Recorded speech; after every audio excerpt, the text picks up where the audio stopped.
अस्सलाम वालेकुम, welcome to back मेरे ब्लॉग। उम्मीद करता हूँ कि आप सब खैरियत से होंगे। आज हमने जाना शाहदरा मोड़ पर जो लाइटिंग की है वो देखने के लिए, क्योंकि उन्होंने जो वहाँ पे पार्क बनाई हुई है वो भी बहुत प्यारी है। उसके अंदर को फुहारा जो आपने पहले देख लिया है, और वहाँ पे और भी बहुत कुछ है देखने के लिए। जो लाइटिंग की हुई है ना जो पार्क के अंदर, वो बहुत प्यारी है।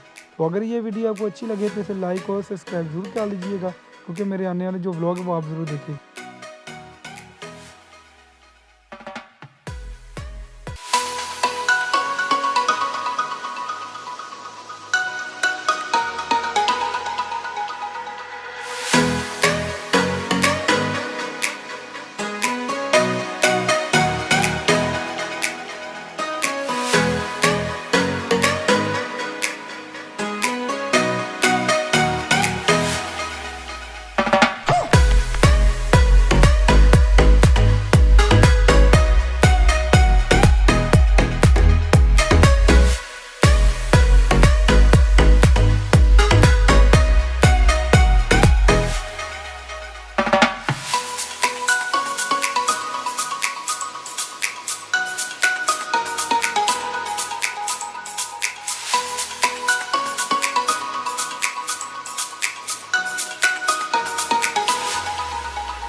देखा आपने लापरवाही का नतीजा है।